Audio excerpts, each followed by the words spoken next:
देश की बात में आप सबका स्वागत है। और मैंने कई चैनलों में काम किया है और हमेशा कई आंदोलनों को कवर किया है, और जितने भी आंदोलन मैंने कवर किए हैं तत्काल उस आंदोलन में जीत मिली है।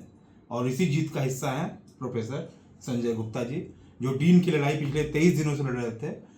24वें दिन मैंने इनका इंटरव्यू किया था और उसके अगले ही दिन इन्हें डीन का पोस्ट मिल गया। और इनसे ऑन एयर शो में मैंने कहा था कि सर कल आप डीन बनेंगे,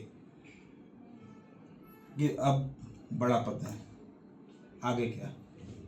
जी, ऐसा है कि नियम की रखवाली सबको करनी है और नियम से सब चलेगा। और डीन का पद अब क्योंकि सही लीगली इंटाइटल्ड को मिला है, अब मेरे हिसाब से जो एकेडमिक एटमॉस्फेयर है, रिसर्च एटमॉस्फेयर है और जो तमाम एडमिनिस्ट्रेटिव चीज़ें हैं, बहुत सारे डिपार्टमेंट्स हैं जिनका चार्ज रहेगा, इसमें हम ये चाहते हैं कि एक परस्पर आपसी भावना का ग्रोथ हो, एक आपसी भावना ऐसी हो कि हम लोग सब मिलजुल के सब काम करें। और मिलजुल के जब काम करेंगे तो क्या होगा कि इंस्टीट्यूट आगे बढ़ेगा, फैकल्टी आगे बढ़ेगा। और इस फैकल्टी ऑफ मेडिसिन में इतने सारे कर्मठ डॉक्टर्स हैं, शिक्षक हैं, पीएचडी स्कॉलर्स हैं तमाम, और इतने रेजिडेंट्स हैं और सीनियर रेजिडेंट्स और जूनियर रेजिडेंट्स और तमाम कोर्सेज में जो जितने स्पेशलिस्ट्स हैं वो इतने विद्वान हैं कि केवल उनको अच्छा एनवायरनमेंट अगर दे दिया जाए तो आप समझिए कि एकदम रैंकिंग में हम लोग बहुत आगे चल सकते हैं। एम्स का दर्जा तो मिल चुका है, बजट भी पास हो चुका है। ये बहुत अच्छी बात है, क्योंकि देखिए बिना पैसे के तो कुछ ग्रोथ होती नहीं है। तो हम लोगों की यही कोशिश रहेगी कि जो जो डिपार्टमेंट्स में जो जो विकास के लिए जो चाहिए वो एक प्रायोरिटी बेसिस पे हम लोग उसको लें। और हम केंद्रीय सरकार को बहुत बहुत धन्यवाद देते हैं कि उन्होंने एएमएस लाइक हम लोगों को माना, और केंद्रीय सरकार बहुत ही शीघ्रतम ये सब कार्य कर रही है। तमाम स्टैंडिंग फाइनेंस कमेटी की बैठक हुई थी दिल्ली में, जिसमें हमारे निदेशक महोदय गए थे और तमाम हमारे और शिक्षक गए थे। तो उसमें बहुत सक्रिय रहे लोग और सकारात्मक बहुत भाव रहा। अभी जो पैसा सैंक्शन हुआ है उसका यूटिलाइजेशन अच्छे से होना चाहिए, और एक फैकल्टी में रिसर्च मेन बेस होता है, जैसे हॉस्पिटल में क्लिनिकल मेन बेस होता है, फैकल्टी में टीचिंग क्वालिटी बढ़ाने के लिए हमें जो जो इक्विपमेंट चाहिए वो हम लोग प्रिक्योर करेंगे। साथ साथ रिसर्च को बढ़ाने के लिए वो हम लोग प्रिक्योर करेंगे। साथ ही साथ जो एथिक्स कमिटीज़ की मीटिंग्स हैं और जो रिसर्च कमिटीज़, जो वेरियस रिसर्च कमिटीज़ हैं, वो मुझे लगता है कि वो बहुत देर में मीटिंग्स होती हैं, तो उसको मैं सुचारू रूप से कोशिश ये करूँगा कि महीने 2 महीने में वो हो जाएं, क्योंकि तमाम लोग जब अपने रिसर्च प्रोजेक्ट्स जमा करते हैं तो वो बहुत समय अगर लग जाता है तो वो फिर एक अपॉर्चुनिटी लॉस्ट हो जाती है। तो अपॉर्चुनिटीज़ तमाम हैं, और हम ये जानते हैं कि हम संकाय प्रमुख हो के हम एक ही कार्य करेंगे, और वो ये है कि जिस को आगे बढ़ना है उसको हमें और प्रमोट करना। आम जनता को आप ये बताइए कि आईएमएस के लिए को लेकर के कितनी चुनौतियां हैं? देखिए, जनता ये जानना चाहती है, और इलाज के लिए आप देखिए कि मरीजों की क्या स्थिति है, छुपी नहीं है। बहुत सारी, देखिए एक ही नहीं, आपने जैसे कहा अनेकों चैलेंजेस हैं, क्योंकि इंस्टीट्यूट ऑफ मेडिकल साइंसेज 5-5, 6-6 राज्यों को केटर करता है, और आप देख रहे हैं कि पब्लिक कितनी है। तो उस पब्लिक के लिए मेरे ख्याल से अब हमें गियर अप करना होगा। देखिए, हम लोग कहते हैं समय के साथ साथ बदलाव ज़रूरी है, समय के हिसाब से अपने आप को ढालें, ये खुशहाली का दूसरा सूत्र है। तो ये मेरे ख्याल से अपग्रेडेशन और अपडेटिंग ये शायद लैकिंग है, इसको हम लोग करेंगे।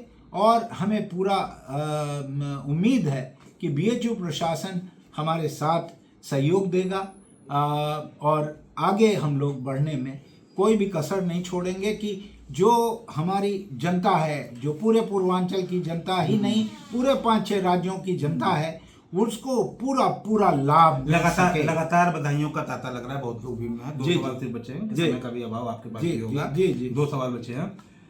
मैं जनता के बीच का पत्रकार हूँ। जी। मरीज जो होते हैं वो लोग पूछते हैं कि बहुत स्थिति खराब है। जी, जी। सर सुंदरलाल चिकित्सालय की जी। भ्रष्टाचार बढ़ा है, दलालों की संख्या बढ़ी है, जी। जो जुगाड़ लगाकर पहुंच जाते हैं डॉक्टरों के पास, इन सब पे कब काम होगा? जी, अब ये काम शुरू हो जाएगा, अब ये काम शुरू हो जाएगा। मैं आपको विश्वास दिलाना चाहता हूँ कि अभी तो बस जस्ट मैं अभी सीट पे बैठा हूँ, लेकिन मेरे मन में सारी चीज़ मुझे मालूम है, क्योंकि खुद ही मैं बहुत सारे पेशेंट्स को देखता हूँ, उनकी ज़रूरतों को मैं देखता हूँ। लेकिन आज अब मेरे पास एक पोजीशन हुई है, तो ये पोजीशन ही नहीं होती है, एक बहुत बड़ी जिम्मेदारी होती है। इस जिम्मेदारी का मैं अच्छे से पालन कर सकूं, इसी में मैं चाहता हूं कि सारा प्रशासन मुझे सहयोग करे और सारी जनता के लिए हम फिर से आपको ये बता दें कि हम जनता के लिए हैं, और जितना ये बड़ा बड़ा इंस्टीट्यूट जो है उसका केवल एकमात्र कार्यक्रम है,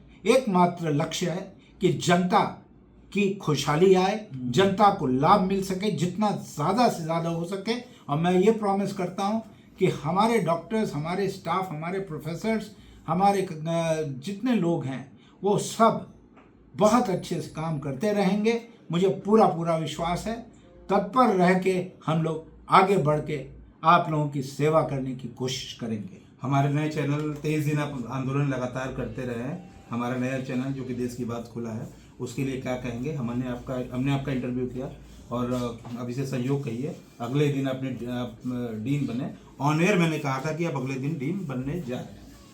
तो पत्रकार से ज्योतिषी तो मत कहिएगा, लेकिन काशी देश की बात के लिए काशी वासियों और समस्त भारत को क्या मैसेज देंगे हमारे चैनल के लिए? मैं तो आपसे लड़ाई करूंगा। मैंने तो आपसे कहा ही, आप 24वें दिन आया है, 23वें दिन आए। अरे आप इतने लकी हैं, आप सेकंड डे आते तो हम लोगों को थर्ड डे पे चलना ही नहीं पड़ता।